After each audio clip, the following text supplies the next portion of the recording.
Good afternoon. On behalf of Nate's family, thank you so much for your presence here today and for your prayers during this time. Just a couple quick housekeeping things. If you haven't already done so, please be sure to silence your cell phones at this time. And we hope that after the service, you'll be able to stay and enjoy a time of homemade cookies and coffee and stories and just a time of being together. May we please have the ringing of the bell.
Welcome to this place of sanctuary.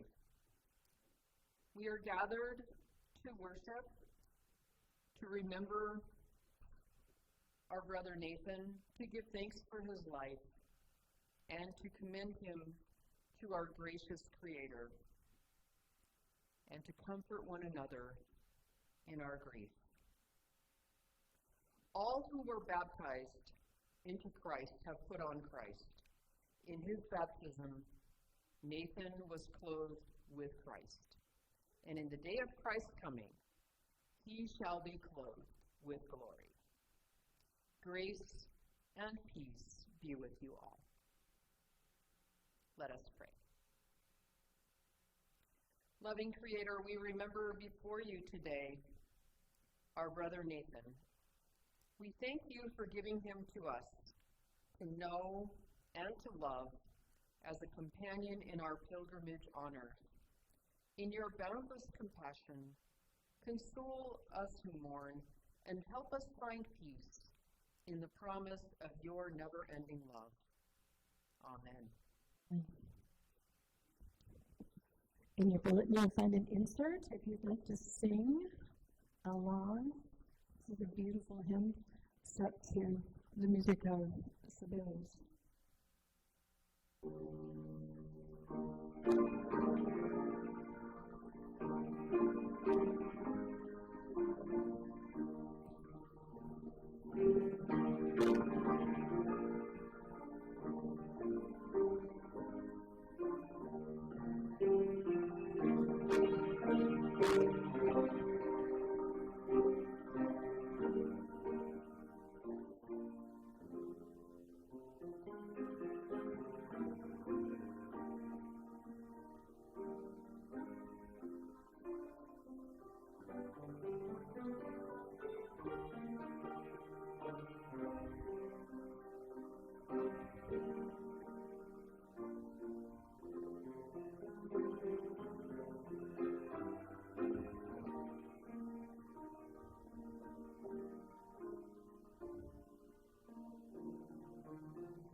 When memory fades and recognition falters, when eyes we love grow dim and minds confused, speak to us souls of love that never speak to our hearts thy pain and fear abused. O God of life and healing peace, empower us with patient courage while grace infused. As failness grows and youthful strength diminishes, in weary arms which worked their earnest fill, your raging servants labor now to finish earthly tasks as fits your mercy will. We grieve the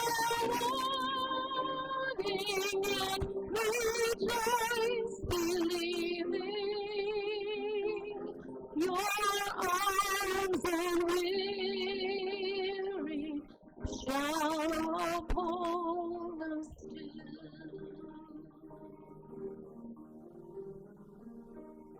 Within your spirit, goodness lives unfading. The past and future mingle into one. All joys remain, unshadowed light pervading. No value deep will ever be undone. Your mind and force are finite acts and offerings. in your heart. Our diverse life is one.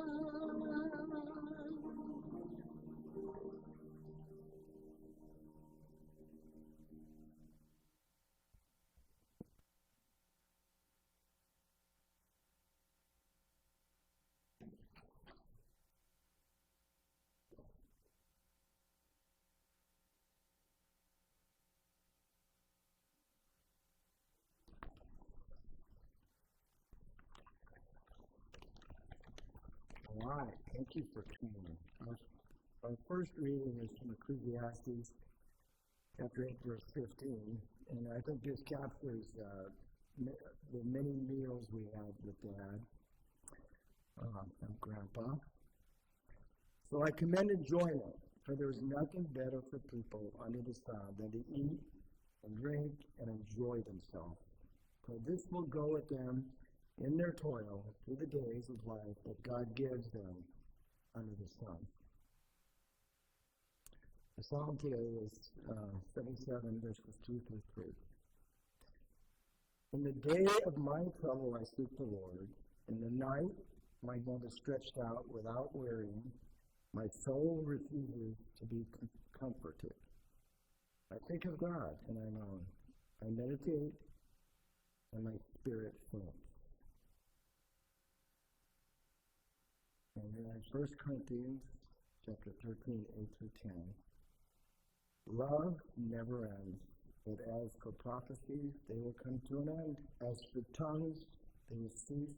As for knowledge, they will come to an end. For we know only in part, and we prophesy only in part. But when the complete comes, the partial will come to an end. The word of the Lord.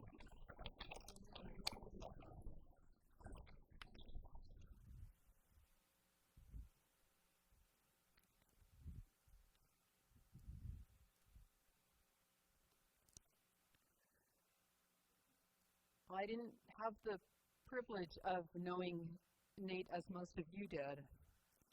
And I'm sorry I didn't, because from what I've heard, it sounds like he was a fascinating person who had many talents and a lot of character. So when you and I think about all the things Nate pursued with great passion during his lifetime, I think we can only conclude that he must have been gifted with a brilliant and diverse mind. I mean, not only was he an accomplished jazz musician, he also played golf and chess. And my limited experience with those tells me that they require a lot of patience and a lot of practice, as does being an accomplished musician. And I have no doubt he had many other talents in addition to those that I've just mentioned. So a couple of days ago, when I previewed the slideshow with photos of Nate at different ages and stages of his life, I was reminded of the saying, "A picture paints 1,000 words." So in a few minutes, when we watch the slideshow, I invite you to notice and see if you see what I saw. I saw some very intriguing expressions on Nate's face. And to me, the stranger, who didn't know him personally, his expressions speak of wonder and curiosity and an openness to the mystery of life. I couldn't help thinking of some lines from a poem by the late Mary Oliver. She wrote, "Instructions for living a life. Pay attention, be astonished, tell about it." I think that's pretty good advice for all of us. So in the biblical book of Genesis, we read that human beings are created in the image and likeness of our Creator, whose essence is love.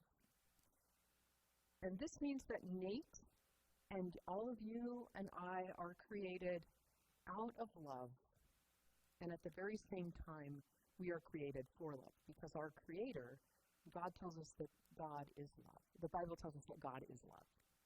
So we are created out of love, and at the same time we are created for love. To say it another way, we are designed as human beings to be in relationship with others and with all of creation, in loving relationship. And of course, we're all painfully aware that we humans don't always get this right.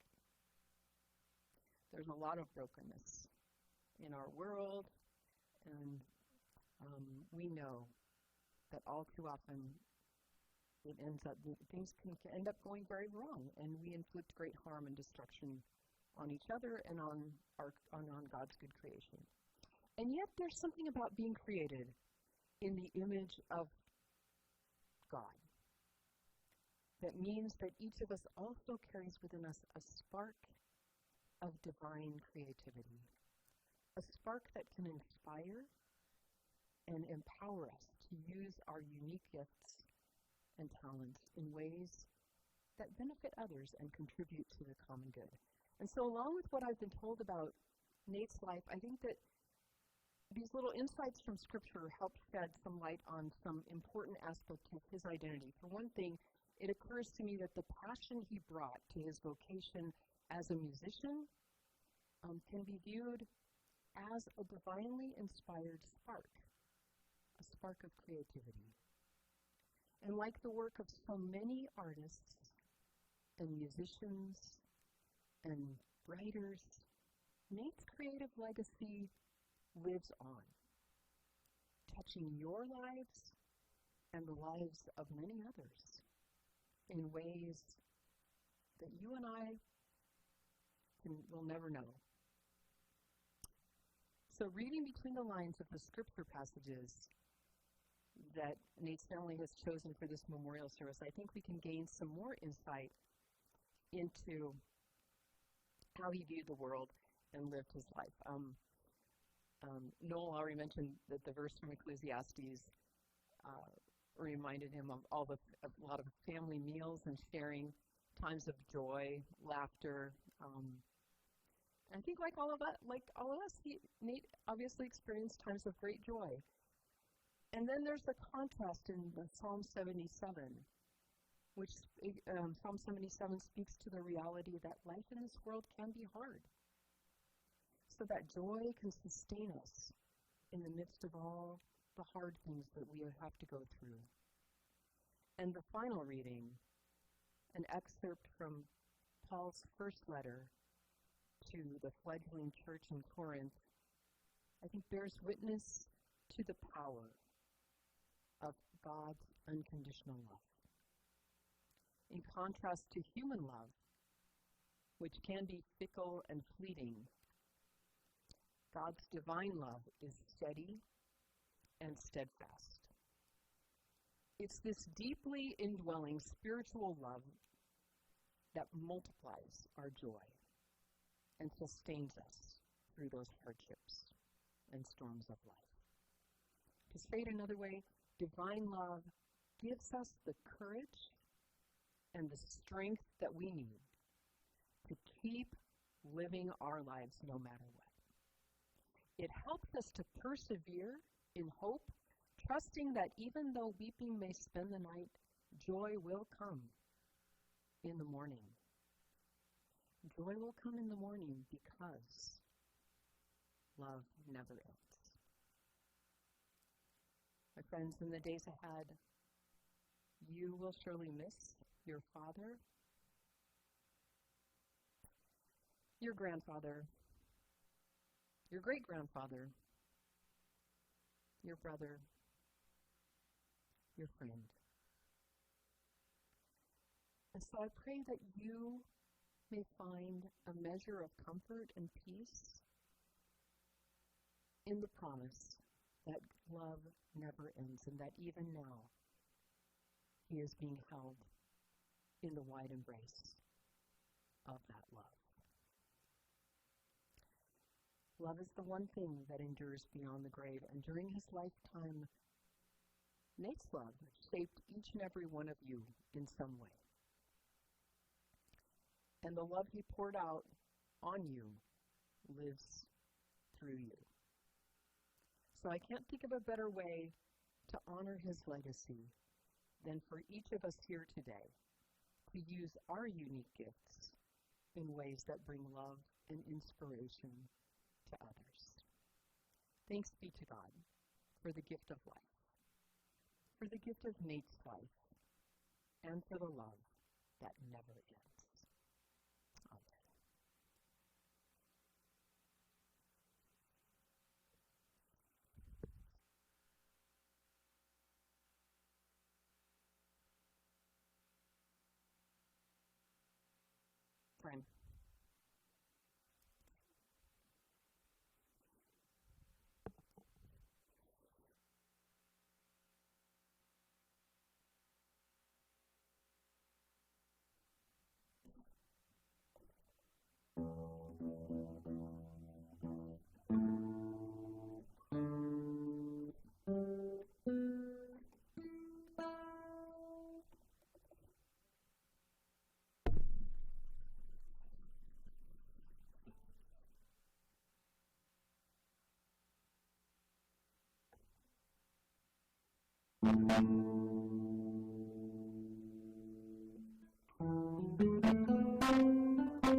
our time for sharing memories of Nate. I want to invite Jonas up first for that.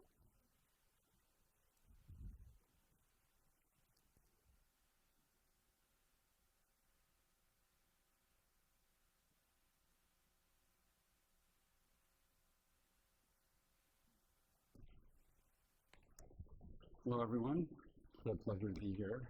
I want to send out like a really warm, lovely feelings of hearing the beautiful music of the grandchildren of Nate. That was very moving. Thank you very much. Raven's not here, but I'll say thank you later to you. I listened to the Golden Variations to grandfather many, many times, even in the day. And in both recordings, the 1955 recording and 1981 recording. So I don't have anything prepared, but that's the way it's supposed to be, because you couldn't prepare to be with Nate. And so you have to just go with it. That was part of my thinking here. But I will say that Nate, for me, I knew Nate long before I ever met him. Nate was a mythological creature who lived with like Olympian gods and Thelonious Monk and Miles Davis and John Coltrane, and he was just, my dad, he listening to records, he's talking about it, I know this guy Nate, and he, the connection, my dad, who they called Johnny Brains, right, is that what you call him, was, he went to college at Fresno State with Nate, and they became really close friends. My dad was played on the Fresno State basketball team, and Nate was this hip musician guy. And they were both, thought they were the shit, and they probably were. And so it kind of built up over time because we'd hear about these boys. Initially, it was, and my dad would go, I won a state championship in a small state, Alaska, in soccer. And then I hear from my dad, Nate's sons, they're like one of them's going to the national championship in wrestling or whatever. And there's always this competition. Like my dad was competitive, and Nate was competitive, and us kids were sort of thrown into the mix. So this built up for years until finally, I'm guessing it would have been about 1978 or something, 79, the first time we came down to Oregon to meet the family. And there's just so many stories, it's hard to think. A quick one is I was a pitcher, and I was drafted first for this team, and the other guy that was second was Kirk Schilling, who was not a bad baseball player, right? So that's but my dad hated that I didn't pursue baseball enough. And it was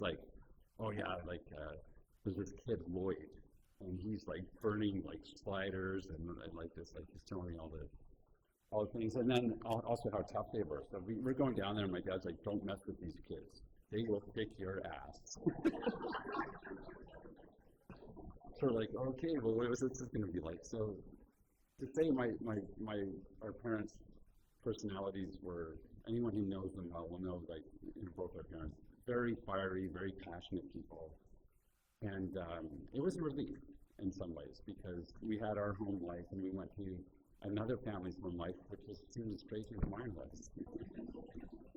And I think sometimes the kids were your parents are crazy, but I wish I had that crazy. And I was like, well, I kind of wish I had that crazy, So anyway, I love Nate. I lived with him for about 2.5 months straight, which was very intense. My dad, I wanted to play music, and my dad's like, you're going to Oregon.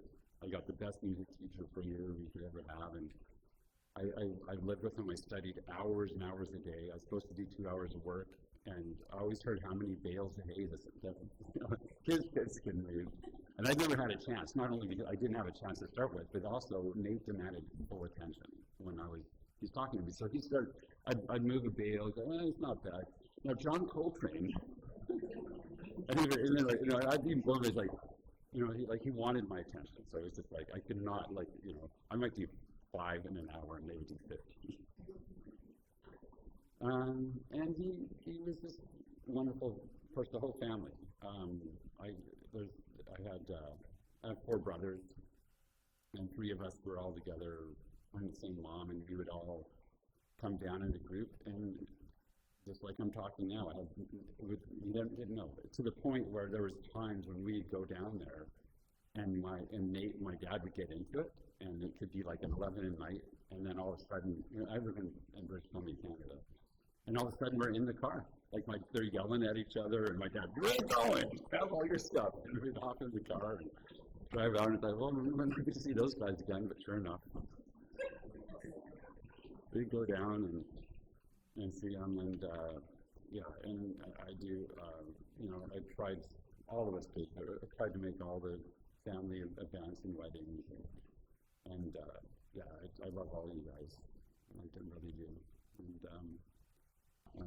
I guess I should probably say something about what I'm going to play, because I'll probably just play it, I think, rather soon, but Nate was very intense about music. Like someone said, a spark of music. I think it was more like a flamethrower at times. You know, it was like there was, like my dad had that in common. It was like the pinnacle. There was like great music, there was bad music, and he idealized the greats and what they could do. And so I went to Oregon. Well, we're in Oregon. I went to Sun River and stayed with him for maybe 10 days, and we worked on this jazz standard called Yesterday. We had a piano arrangement on it that was impossible to play on guitar, just because you can't even play those intervals that close. And so he said, well, take this, see what you can do with it. And I kept the notes, and I just was talking to Noel, and I found the notes I had from this. So when I play Yesterday, it's going to be a whole bunch of the chord voicings and some of the ideas that he had. I'm going to do it in a jazz way, so there's going to be improvisation and stuff in it, but I'm going to be true to like some of his chordal concepts and stuff like that. So anyway, an honor to be here. I love you all, and thank you very much.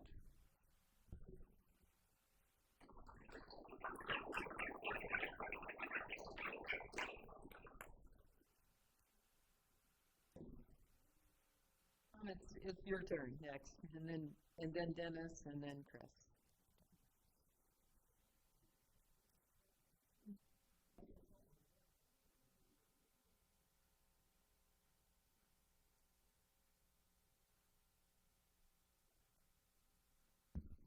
Yes.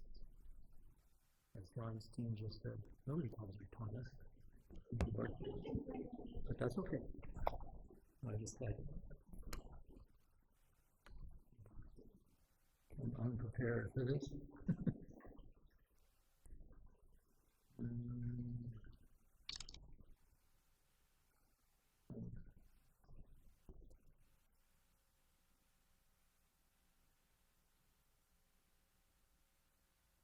Well, I'm having trouble with memory these days.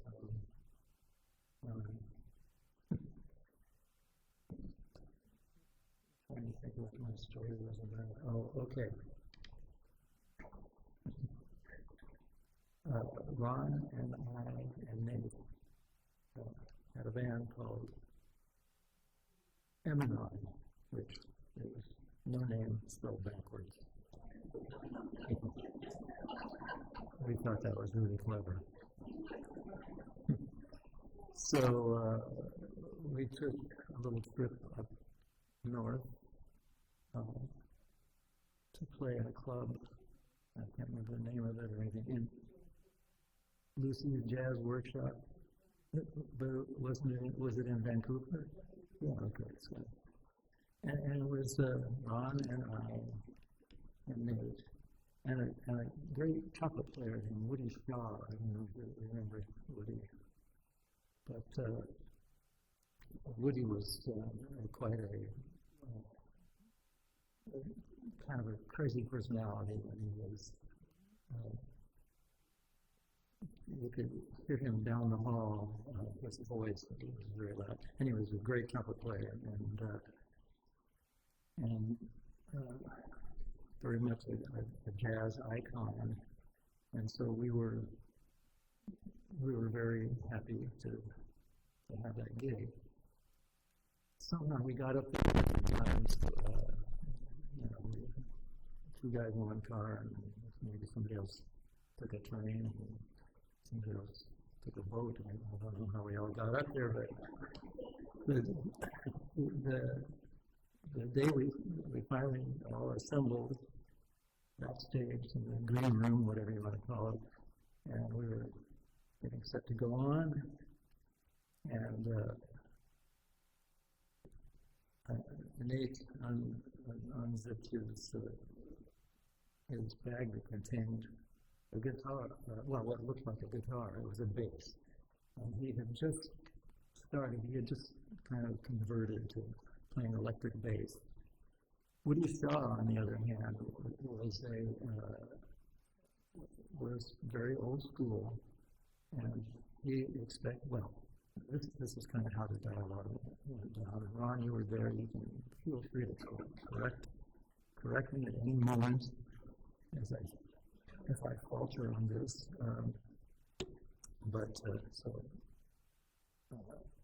So Nate takes out his bass. It's an electric bass, and takes it out of the case. And I and Ron and Woody Shaw are sitting in whatever it was, we called it the green room, and we're getting set to do a sound check, I think it was, and maybe rehearse a couple of the songs. It was very informal. And somebody said words to the effect of, hey, let's get going, let's get it started.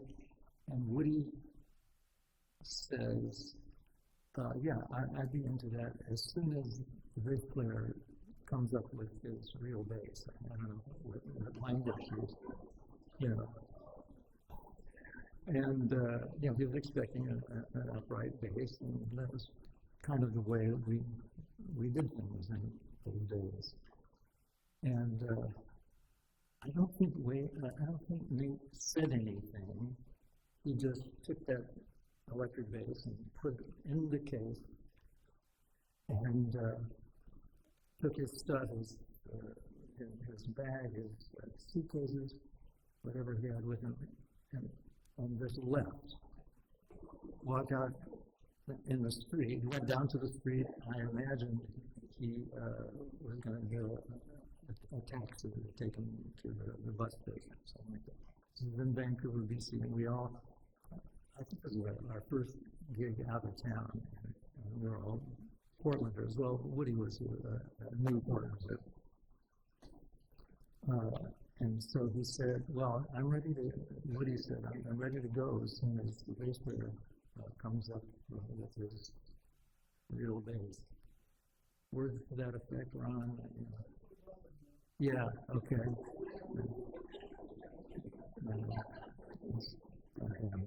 Real nose, yeah. And so, Nate, being Nate the Great that he was, he wasn't going for that, so he put his bass back in the case and walked on down to what turned out, he walked down to the street. I think, did you follow him?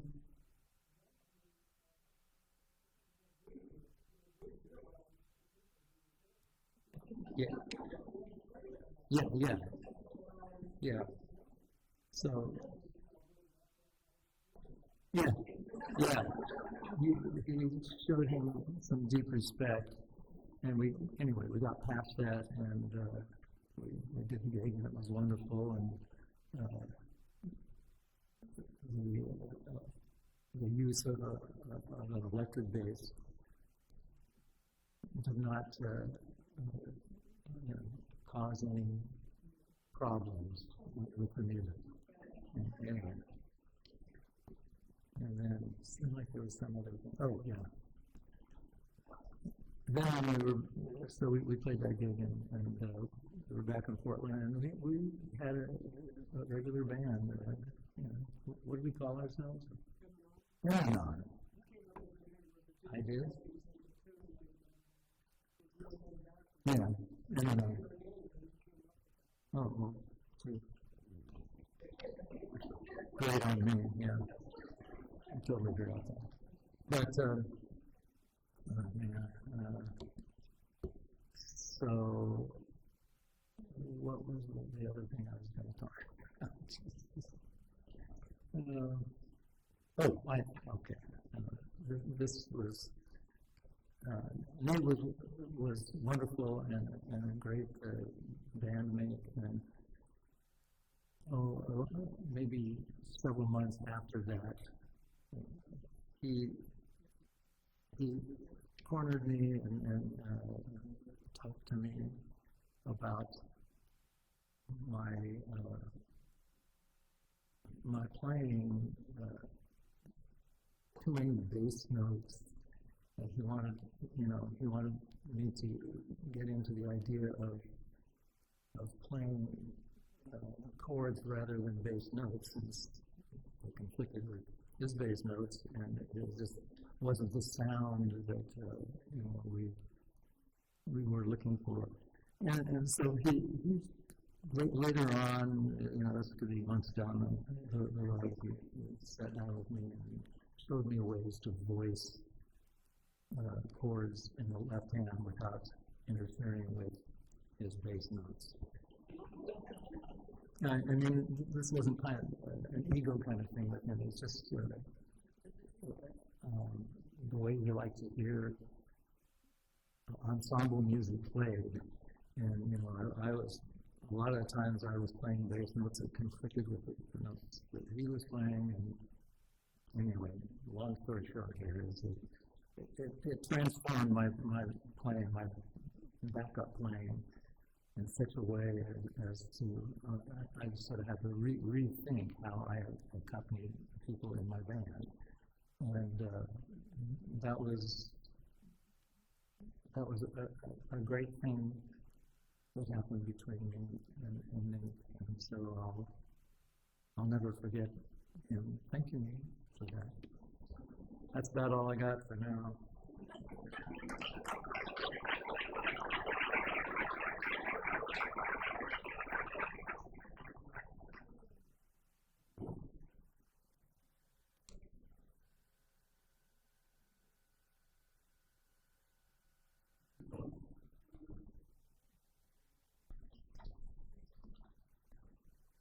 My name is Dennis Cohn, and Nate and I worked together for a number of years here in the Canby School District.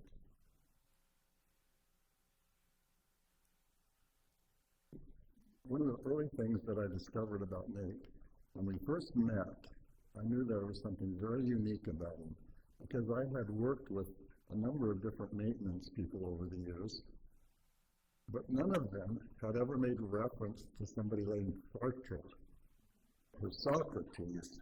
They all would talk about the business and what they were doing, but those never came up. In one of our early discussions, Nate talked about Sartre, and which that was a puzzle to me. So eventually, I talked to him about it. I said, "You must do a lot of reading to be able to refer to those people."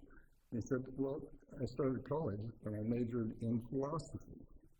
Well, that answered another question, because I often wonder what philosophy majors did when they got out of college.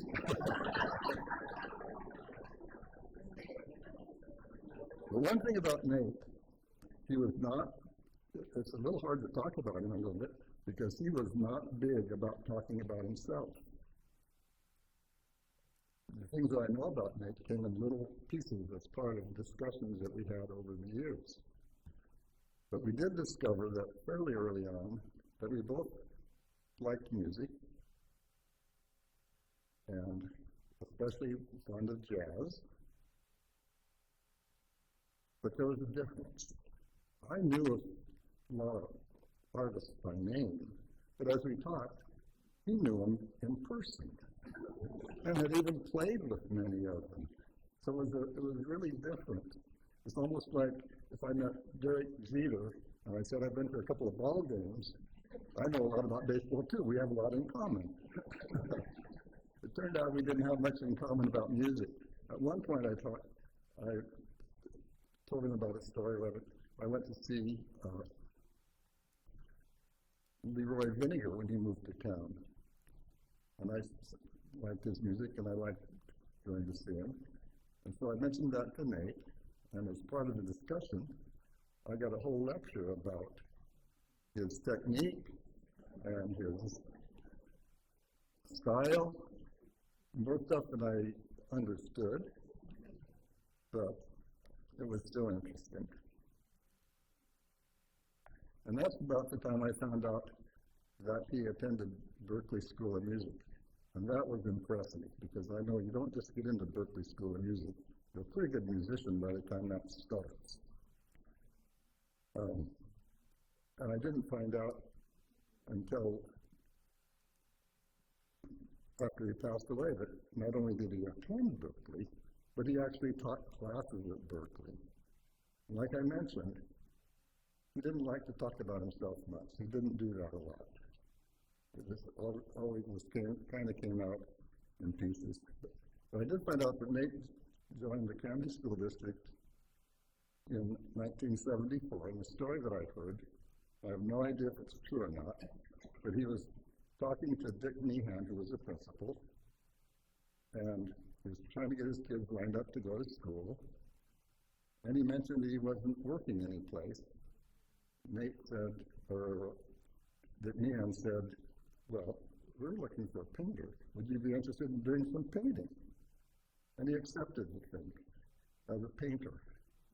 And then obviously it developed into, but by the time I met him in 1977, and I only heard one story about him in the early days, before I was there. And that was that when he was doing some work at Ackerman, the ladies in the office really took note of him for some reason. They wondered, who is that guy? They were very interested.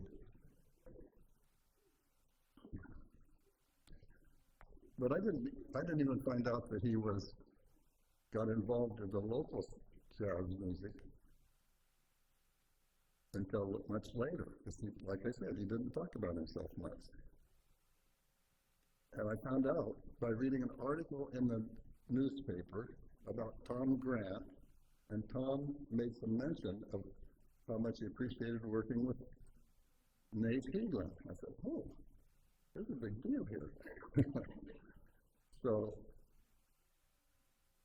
I thought that was pretty interesting. And then the next time I had some evidence, one of the options I had as a principal, there was a program called Young Audiences.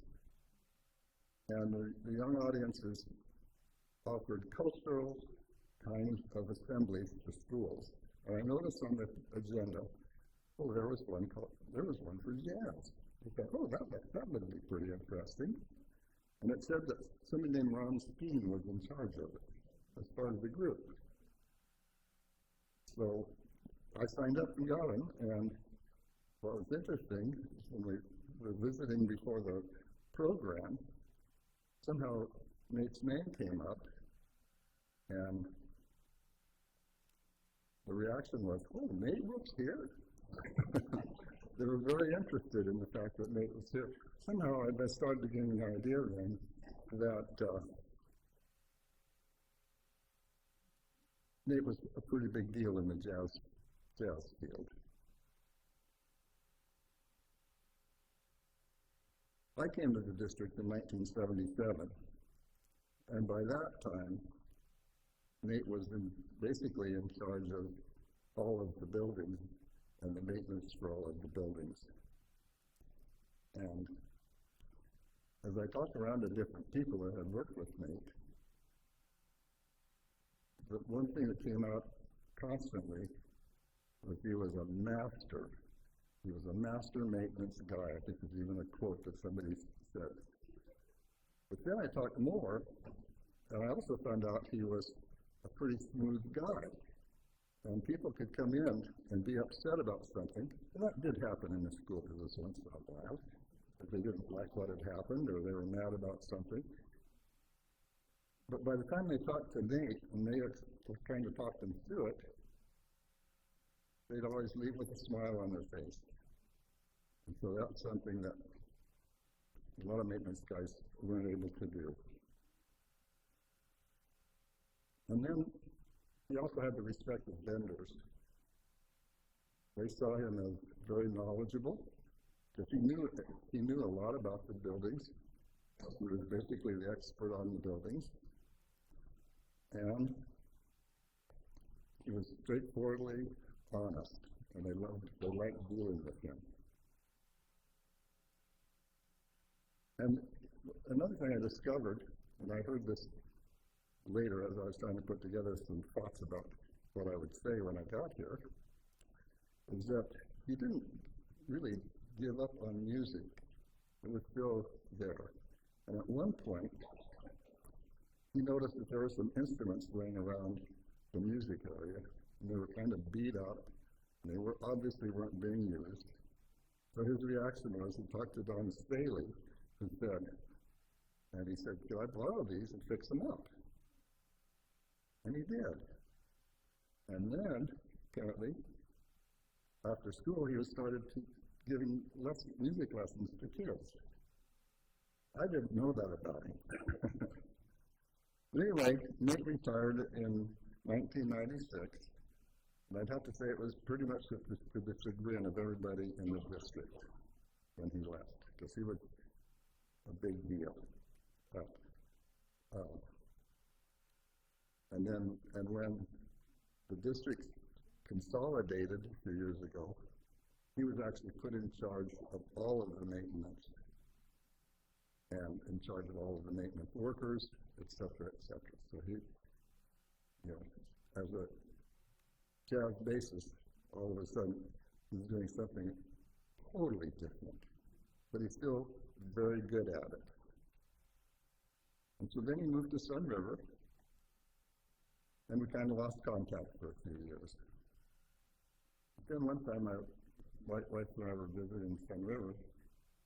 I said, I wonder if Nate's still around. I gave him a call, and we got together, and he talked about a few things. He mentioned that he was golfing quite a bit at Crosswater, and that he actually started doing music again, and actually had done some performances at the lodge at Sun River. And then that went by, and a number of years go by, and my wife and I end up buying a townhouse in Bend, and we're there a little bit more, and I said, I wonder if Nate's still around. So I looked and found that he was, and so we got together 2 or 3 times after that, went out to lunch and visited and had a good time. And then he moved to Colorado, lost contact again. But I do admit,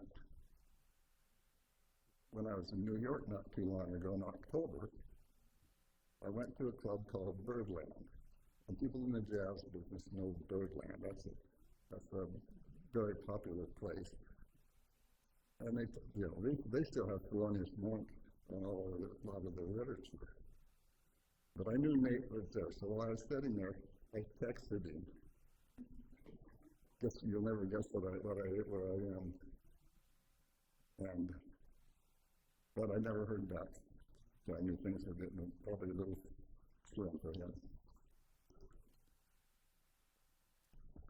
The question that some people have sometimes is, why in the world is somebody who is having so much success in a career like music, which is a pretty glamorous kind of career, especially from people on the outside of it, why would they give that up to work as a maintenance person in a school district? And I think you'd have to know Nate a little bit to understand what his logic was. But it turns out, probably one of his most important values was family. And his family was very, very important to him, and he wanted to be able to spend time with them. And he knew that the music business, you had to work at some music, and if you worked to get paid, you had to go out at night and be gone. And then there was trips, and you had to be gone. But I think he just decided he wanted to focus more on being family. And he was a little bit more different than he was with his daughter himself. He was very open to talk about his kids. And I knew early on about Lloyd and Noel and their prowess as wrestling. I knew a lot about that. I knew a lot more about that than I did about Nate's jazz career. And for time and adult, I was very, very, very, very proud of that. And then the last time we were together, he talked about his grandchildren. He said, you know, I think they've got more musical talent than I do. Well, that's a big deal, right? Because he really obviously had a lot. But there were a couple of themes that kind of popped into my mind as I was thinking about Nate and putting his thoughts together. And one of the words is versatility. He was so versatile. He was pretty good no matter what he did. And he was, and competence. He was very competent in pretty much everything he did. So those were significant. And I was interested when I was talking to Noel on the telephone not too long ago. He said, his dad always said, if you're going to do something, be excellent at it. And I'd have to say, Nate really followed his own advice. So thank you.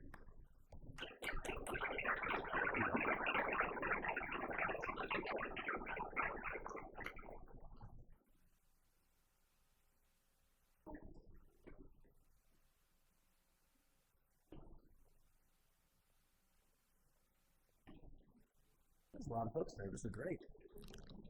It's sad for the occasion, of course, that they were here, but it's good to see a lot of people. You know, I was asked to speak, and I originally titled something I had up here called How I Met Nate Hygelund. And then I'm going to read that because I was given a very short period of time. You know, I could speak from off the top and tell you what it was like to almost essentially, well, maybe I could maybe list something like growing up Hygelund, because I grew up with Noel and Lloyd and the girls, and you know, we wrestled together and did a lot of fun things, and the whole thing was just it was tremendous. It was really great. It was a fun time. I mean, things like one of our other wrestlers, this guy, John Deckerbach, had come over, and he was going to make some, I think it was Mexican food. I think there was a mini competition between he and Nate, about whose was going to be better and who was going to make what. And I think John's about, you know, this tall, and kind of like a little Popeye guy, right? Has big arms and like, and all the attitude that went with it. And he looked at what Nate had made, and I think, I may get this wrong, so I want you two to set me straight. I think what he said, when he described Nate's efforts and what was coming out, were fat-laden grease balls. Is that pretty close? So, obviously you can tell for a strong personality like Nate, that doesn't really go over well. And it's, that's one story. How I met Nate Hygelund. In a word, gum.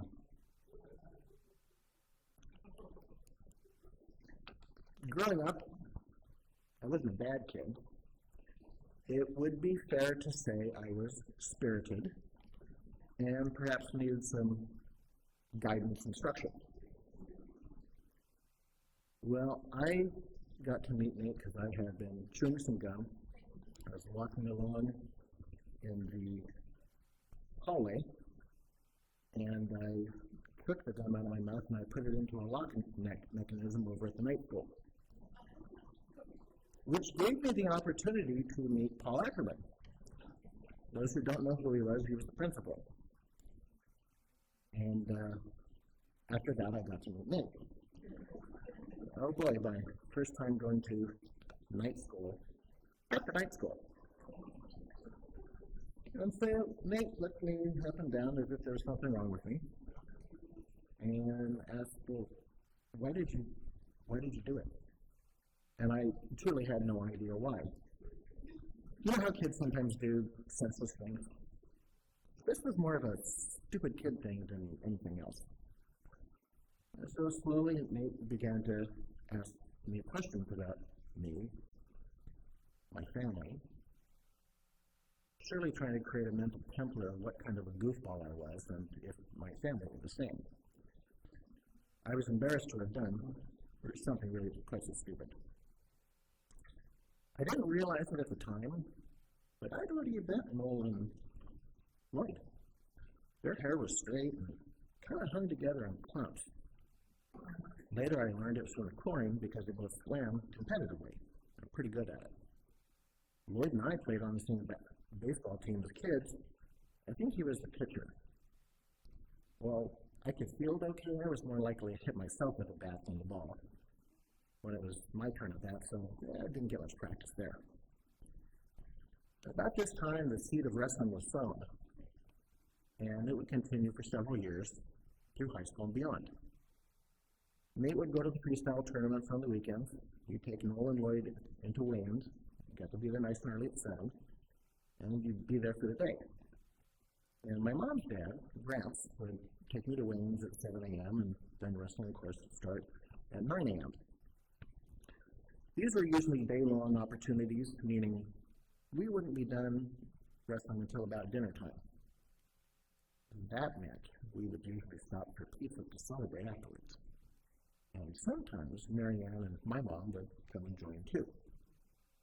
So there we were, 4 adults, 3 kids, at an Abby's or a local pizza place.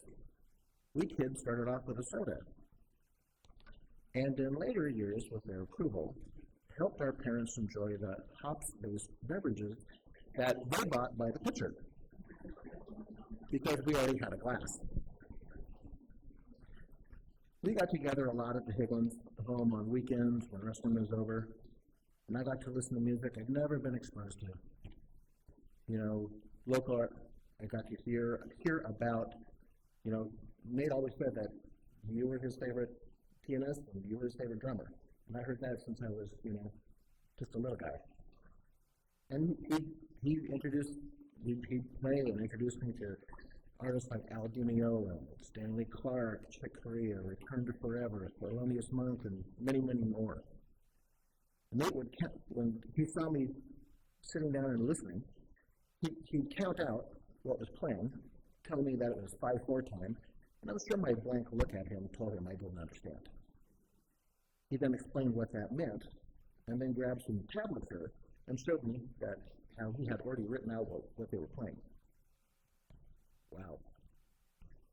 Likely it was a small thing to a really sharp and bright man like him, but I was very impressed as a kid.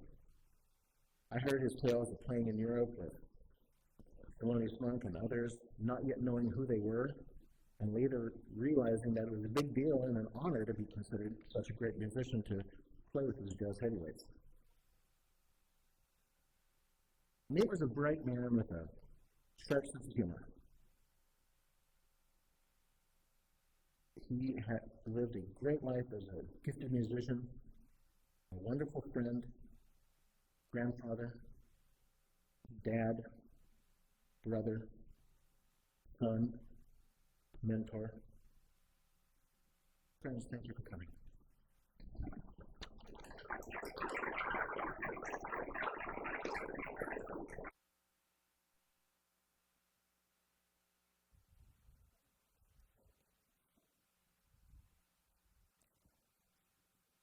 This is our time for prayer.